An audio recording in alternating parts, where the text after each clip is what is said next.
Normally, I start this show with some pithy comment about the Cleveland Browns, but I can't pass this one up. TJ Watt, after the Cardinals lost, his Pittsburgh Steelers lost to the Arizona Cardinals, came into a press conference and began whining about the lack of holding calls against him, that teams hold him and that the NFL does not call the holding calls. He literally came out and said, the NFL has, quote, something going against me, unquote. You know I can't pass this up. So, TJ Watt, I got something directly for you. The NFL holds you, right? So here's what I got to say. Welcome to the NFL, baby. It goes on all the time and nobody cares. And on top of that, I'm not even going to charge you $50 for that advice. You're listening to the What the Elf Was That podcast, an iconoclastic look at the latest Cleveland Browns news. The What the Elf Was That podcast is part of the Fanatical Elves podcast network, a part of the Fans First Sports Network. Here's your host, Joel Cade. Welcome back to another edition of What the Elf Was That. You can't start off any better of What the Elf Was That than TJ Watt complaining about being held. As Browns fans, we have watched Myles Garrett have his helmet ripped off, multiple people attack him high and low simultaneously, which is a penalty, have him basically choked on every play as he rounds the edge. And here comes TJ Watt telling us that he gets held? Come on, man. What the elf is that? I still have the challenge out for anybody who can put together a highlight reel of all the sacks that he had on the year that he broke the sack record, supposedly. And I would be shocked if more than 10 of them were actually him lining up, rushing the passer, and getting a sack. I'll just be shocked out of my mind. I think more than 16 to 17 of those sacks are him pushing a quarterback out of bounds outside the line of scrimmage, or he's dropping back into coverage. The quarterback rolls out and he goes and cleans up the garbage. He doesn't have to work for these things. Or he goes in completely unblocked and tackles the quarterback. You know, TJ Watt's got some real issues, man. He wants to complain about holding. My God, could you imagine what happened? What would happen if somebody did to TJ Watt what he does to other people? What would happen? What would TJ Watt do if somebody came up to him after the play and pushed him, or came up to him after the ball is gone and just tackles him? Or if somebody would run up to him, launch off their feet, lead with the crown of their head into his helmet, what would he do? What would he do? I mean, my God, the guy's already complaining at a press conference that holding isn't called and the NFL has something against him. Nobody cares. This is the NFL, TJ Watt. People are held all the time and officials don't call it. The fact that it's just now you're starting to understand this means that you have lived a privileged life where people don't touch you, people don't hit you, people don't put you out there because the NFL wants to use you as an icon for sportsmanship or some stupidity they got going on. Mainly it's like an icon or a iconic figure for late hits and garbage and crap like that. This is the same guy that charges little kids $50 for autographs. But me, because I am generous, will give him my feedback for free. And if he would like me to sign a written statement of this, I will give that to him for free. So in that way, TJ Watt, I guess I'm better than you because I know people aren't going to make money off my signature, but if they would, I wouldn't care. More power to them. My God, the things people have to complain about, nobody cares. Nobody cares. Speaking of nobody cares, let's just go on to the nobody cares. This is the nobody cares edition of What the Elf Was That. So before we take on the big one that nobody cares about, which everybody seems to have an opinion, but honestly, nobody cares. Let's talk about the little ones. The NFL does not care if people illegally hit players. Okay? They just don't, right? They don't care. They don't care about player safety. You could watch, like we watched the Denver Broncos game, the Browns at Broncos. We watched that game, right? And I know I'm a week late. We played the Rams. I get it. But I want to make a point here. It's my podcast. I'm going to do this. It's my party. I'll cry if I want to. So we watched the Rams game or the Broncos game. We watched players launch themselves into a helmet-to-helmet contact to a quarterback who had jumped into the air to avoid getting hit and end up with a concussion. We watched players lower their head and spear a wide receiver in his ribs. Okay? We watched it go down. We all saw it. So I was interested when the Week 12 fine list came out, because you would think, right? 2 clear incidents of people launching, leading with the crown of their head, illegally hitting players. You're going to want to put a stop to this, right? No. Do you know how many Broncos got fined for illegal hits in that game?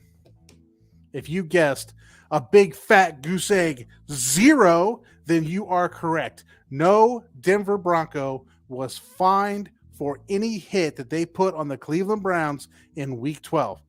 And yet, there is a quarterback in a concussion, and the last we saw him, he had a big fat lip.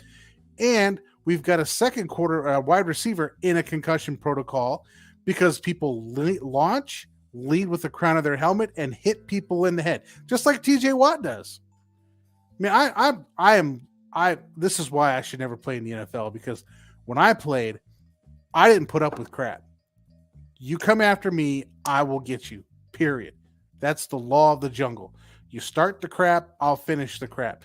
You come at me with a spear shot, illegal, I promise you I'm getting you. I promise you. This is why I shouldn't play. I'd probably be like the Vontaze Burfict of the NFL. You know, people finding me, but this is a league, by the way, that allows people like Sean Payton to coach in it, right? Sean Payton has to know about what's going on in his locker room, because if you didn't know about it, they weren't going to suspend you for a year. The NFL suspends him for an entire year for paying players to hurt people. And now his Denver Broncos are out here hurting people, and the NFL just lets it go on. Like, hey, that's not a big deal. We're not going to fine you for that. Yeah, it's okay. Quarterback was out of the pocket. It's okay for him to get hit in the head. I mean, we've seen that before. But you know what? The NFL doesn't care. They don't care. This is the nobody cares edition of What the Elf Was That. They don't care. Go hit people in the head. Who cares? Go launch at somebody with your helmet. Who cares? In fact, if you were to launch yourself in the air with your helmet, the crown of your helmet, and hit somebody, and you become paralyzed, guess what's going to happen? They're going to send you on a sympathy tour, right? They're going to dress you up. They're going to send you all over the place, talking about what a terrible tragedy you went through by getting hurt because you illegally speared people. This is the NFL, people. This is the NFL. This is what they're about. They don't care, and everything is an opportunity to take your money, period. Okay? So when I show up to an NFL game, or I'm at an NFL game, I'm there to watch the team. I'm going to root for the brand, right? I'm going to root for the Cleveland Browns. I'm going to root against the Pittsburgh Steelers, the Denver Broncos, all these teams that I hate, okay? Because, well, for me, it's because they're just damn dirty people, but,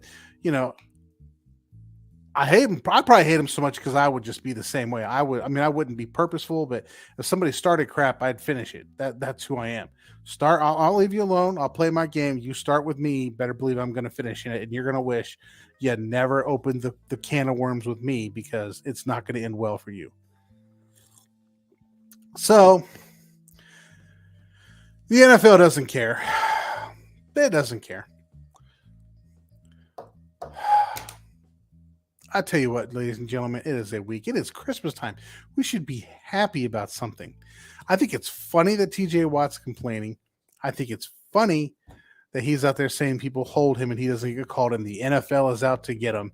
Because isn't this what people lined up Pat McAfee, every announcer everywhere went out and said, hey, people aren't, this is ridiculous. There's no cheating. There's no referees. Maybe the Steelers aren't paying refs anymore. I mean, maybe they just decided we're not going to pay a ref anymore because we're out of it. Who knows? I mean, they're still in the playoff picture. Who knows? Maybe the Cardinals got to the officials before the Steelers could get to them. But who cares? Who cares if the officials are dirty? Let's just go on to this topic. I've been trying to hold off, but we'll just go to a break. When we come back from the break, I want to talk about the one thing that nobody cares about. Not the NCAA, not the NFL, not Major League Baseball, because they've all had to deal with this issue, and it is clear from the way all three of them have dealt with it that they don't care.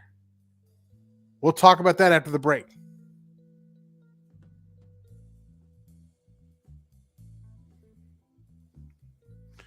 All right, and we're back. It was a furious 11 minutes to start off the show, and this will probably keep going in a furious style way. The NFL, man. So,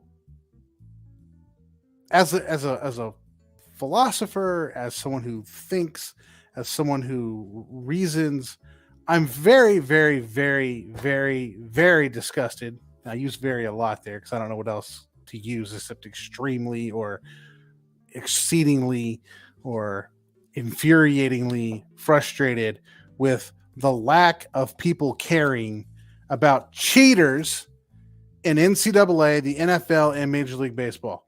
It is absolutely asinine how nobody cares about cheaters. Let me tell you this, and I'll just kind of run through it for you. Now you know what I'm going to talk about. Bill Belichick and the New England Patriots recorded signs, correlated those recordings, went on to sidelines. It was reported they were on sidelines recording, definitely on the field with cameras trying to take pictures on the field of team signs, of quarterback signals in order to steal the signs to cheat people out of football games. Okay? That happened. It's not that sign stealing is the cheating because teams do that. It's the fact that you're going to go the extra mile to defraud basically entire NFL fan bases, but you're also going to sneak people on sidelines under the guise of a camera crew or whatever the Patriots were doing. And I'm talking about the Patriots to get in there, to be able to record things, to be able to decode signals so that you can cheat. And the NFL found out about it, right? They found the secret room where all this was hidden and they destroyed it all so nobody can know what it was. And then they decided, well, we're not going to revoke victories. We're not going to take away Super Bowls when we know they cheated. We're not going to do anything that would actually punish them for cheating. We're just going to take away some draft picks because that makes it okay, right? You go out and cheat, compromise the integrity of the football game, of the entire NFL. We're just going to sweep it under the rug so the extent of it isn't brought out, and we're going to fine you draft picks. And then we'll call it a day. You know why? Because the NFL does not care whether they cheat or not. What they care about is if you find out they cheat. That's what they care about, right? If you find out that officials are being paid off, that's a problem. Not that officials are being paid off, it's that you find out that they're being paid off. It doesn't matter if the New England Patriots cheat. What matters is if you find out they cheat, because then it becomes a PR issue and it compromises the integrity of the game. Not that actually doing it compromises the integrity of the game. You finding out compromises the integrity of the game. And it's not just Major League or the NFL. Major League Baseball had the same exact problem. You got the Houston Astros down there in Houston cheating, banging on trash cans, telling hitters what pitch is coming next. Is it going to be a breaking ball? Is it going to be a fastball? They have cameras set up. They have elaborate systems with little radios set up to signal to the hitter what kind of a pitch is coming next. And they go out there and they compromise the integrity of the sport by saying, hey, we've got this. It's like Bobby Thompson hitting that home run off Don Newcomb back in, I think, the 50s or 60s. I don't even remember when this was. The great improbable comeback by the Giants to come back and win the pennant. It's because they cheated. Major League Baseball knew they cheated. They've admitted to cheating. They have admitted, Bobby Thompson has admitted on the record that the Giants that year were stealing signals, relaying them to the hitter, and that's how he knew what pitch is coming before he hit the shot heard round the world off Bobby Thompson. All right, period. He has admitted it on the record. And Major League Baseball has the Astros cheating. They win the World Series. The owner comes out and says, yes, our cheating has compromised the integrity of the game and has affected the outcomes of games. What does Major League Baseball do? They grant immunity to all the players, and then they suspend the coaches for like a year, and now they're back in there. Kind of like Sean Payton, right? Sean Payton goes out and says, I'm going to go hurt people on purpose. I'm going to sanction this program to hurt people on purpose. And like, we'll just like get rid of him for a year. We'll let him back in and do the exact same crap, and we don't care. The NFL does not care if you cheat. They care if you find out. Major League Baseball does not care if you cheat, but they care if you find out. Once people found out, well, they had to do something. But in fact, Major League Baseball did nothing because they don't care. They don't care. What they wanted to do was to eliminate the process. Okay, whatever. So you're going to let everyone get away with it. You're going to let everyone keep all their victories. You're going to let them keep the World Series victory, and nothing is basically being done about that situation. And now the NCAA is going to do this. We have absolute evidence that Michigan cheated, has sat there and like had this Connor Stallions or whatever Rocky Balboa dude on the sidelines recording situations. There are videos of him telling the coaches what plays are coming. Clearly cheating, right? Clearly cheating. And are they vacating victories? Well, we don't know yet, but this is the NCAA. They don't do anything about anything, right? I mean, they're like the most inept governing body I've ever seen in my entire existence as a person watching sports. The NCAA is useless, okay? Michigan is still out there. They're still ranked number 1. They're still playing for the national championship. It is a joke. It is an absolute joke that they are in the college playoffs. All their wins should be vacated. That every win, every game that they have been shown to be cheating with should be vacated. And whatever they've won should be gone. Period. Done. But instead, we're still watching them upcoming this holiday play in the college football playoff because the NCAA doesn't care. They don't care if the games you're out there watching are compromised. What they care about, what the NCAA cares about, what the NFL cares about, what the MLB cares about is the cash. As long as you're willing to go to the game and you're willing to see what's going on, they don't care if the game is a good product, a bad product. They don't care if it's even a authentic, ethical product. They don't care. All they want is the money, period. And if they start vacating victories, they start vacating World Series titles, then it's going to be bigger news, and bigger news means more negative publicity, which means less people will come to the game. So it's better to just sweep the crap under the rug, pretend it didn't exist, and punish them in a way that basically is inconsequential.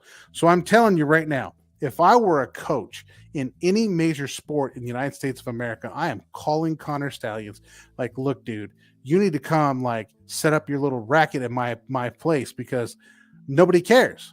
Nobody cares. The NCAA doesn't care. The NFL doesn't care. MLB doesn't care.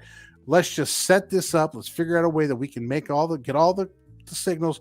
We'll cheat our rear ends off. We will cheat nonstop until we win the national championship, because in the end, I'll still have a national championship. I'll still get paid by some school to do it there, because all that cheating is going to bring victories. All those bringing victories are going to bring prestige.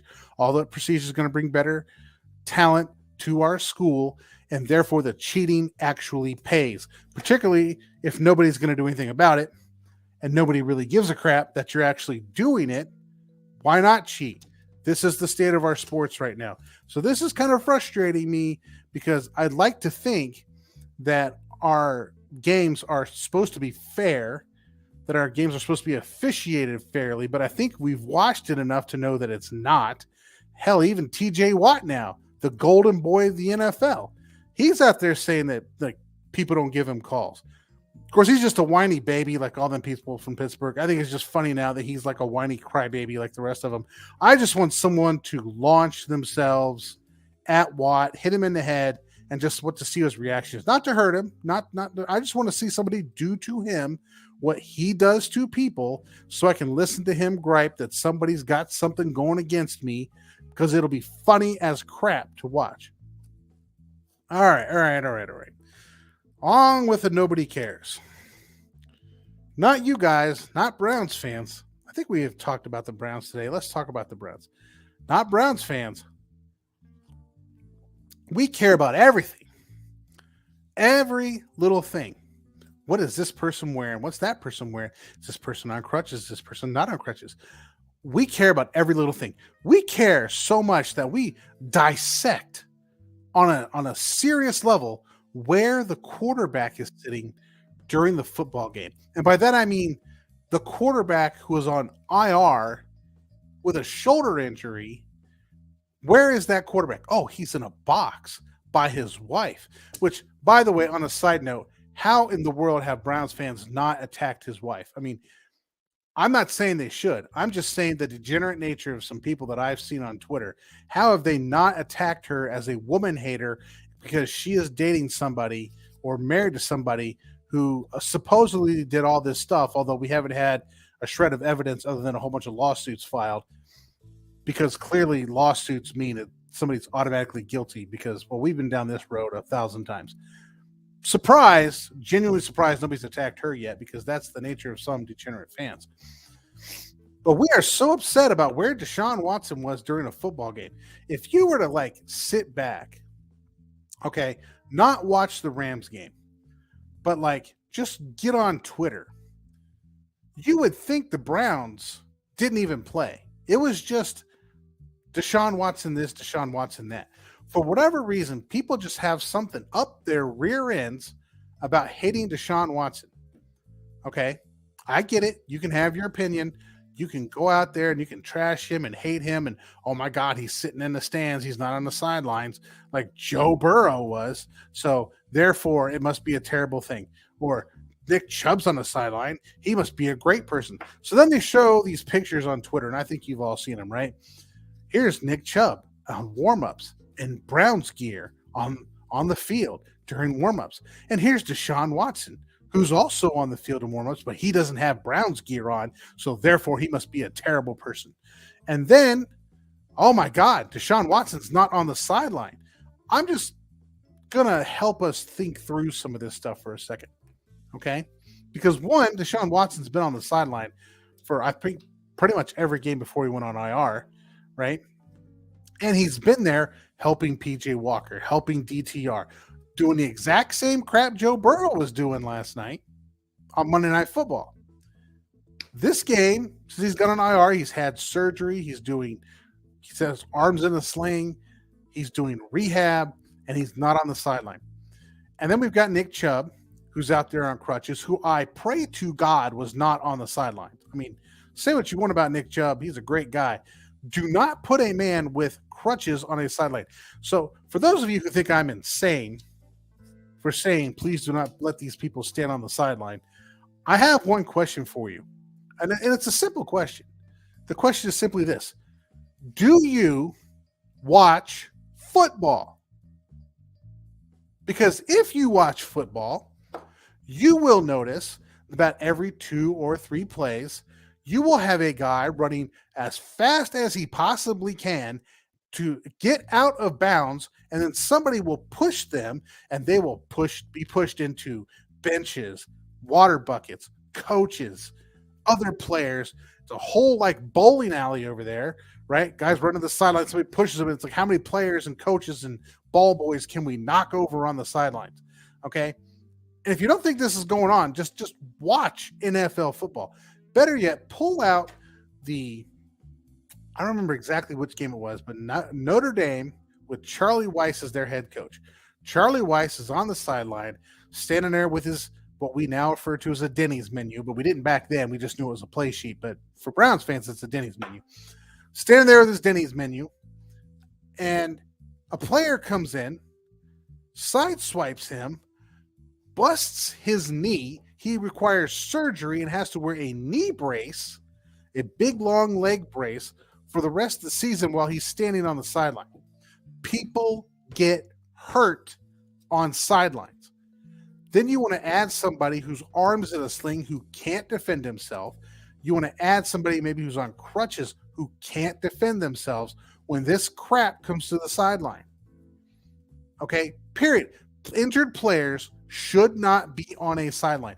In fact, a lot of teams won't allow injured players to be on the sidelines, and I believe the Browns are one of them. Now, I could be wrong, but I believe the Browns are a team that does not allow players who can't defend themselves to be on a sideline. Maybe they will. Maybe they're all good with the crutches. Maybe they're all good with the arm slings and all that stuff.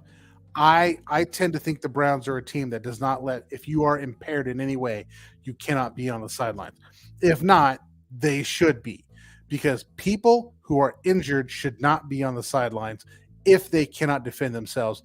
And if you have an arm sling on, or if you are on crutches, you cannot defend yourself. Now, that's one.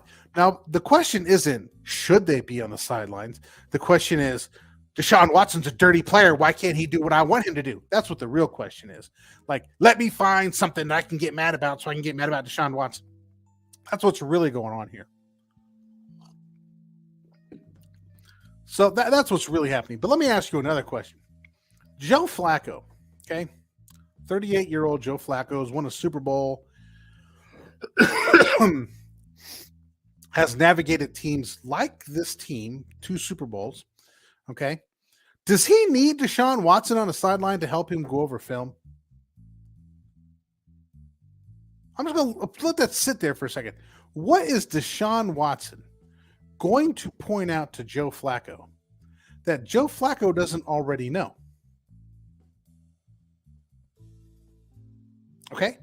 There are specific quarterback coaches who are there for that specific reason, and they meet with those quarterbacks. Okay? It's great you see Joe Burrow on the sideline with Browning or whatever. Like, that is after Browning has met with his quarterback coach. Period. Then Joe Burrow's looking at him and saying, you might want to think about this, or the receiver this. But the quarterback coach is the one coaching him, not the player. The player is just there. That's good TV time. That's, hey, check this guy out. You can probably get $50 off this guy if you ask him for an autograph, and he'll charge you $50, like TJ Watt. Look at this holding. They're holding TJ Watt, but nobody's calling it. That's the kind of crap they're going over with on the sideline. Okay?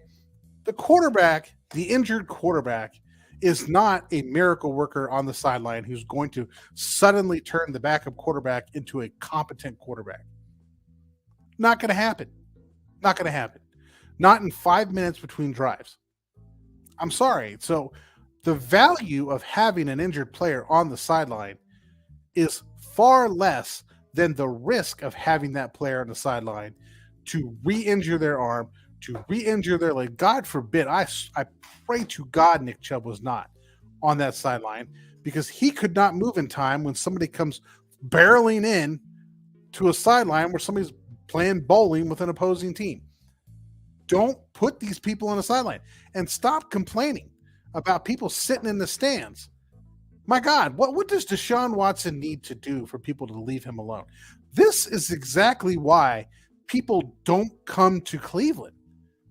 You get on Twitter, people like me rant about this for 10 minutes.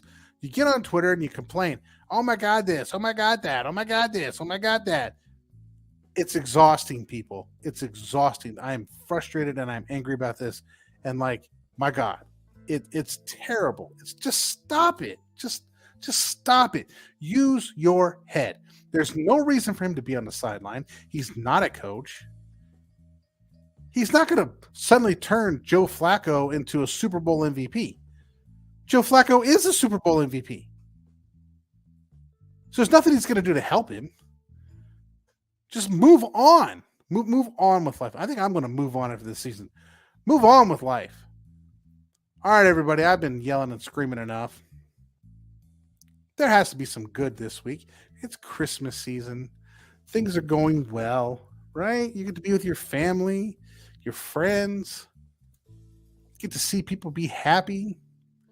Yep, they're probably faking it, but you get to see people be happy, or you're looking at it from the outside thinking, they're really happy, and you can be happy for them. Their happiness can be your happiness. And you could be genuinely happy. Like, I love my wife, and I'm genuinely happy with my wife. I love my kids. I love my friends. Okay? Look, have a good holiday season. Next week, we're going to be playing the Jacksonville Jaguars. We're probably going to see their backup quarterback. Okay, maybe we'll have a shot.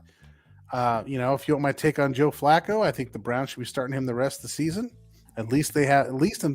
While they have an opportunity to make the playoffs, he should be the guy out there. As soon as they're eliminated from the playoffs, it's DTR time. Oh, people. I want to thank you for listening to What the Elf Was That? It's been a long day, people. And thank you for listening to my rant. I greatly appreciate it. And I'm going to leave you with that. Have a tremendous week. Thank you for listening to the What the Elf Was That podcast. Please like, subscribe, and tell all your friends to give a listen. You can follow host Joel Cade on Twitter @TheLeftGuard. Happy holidays.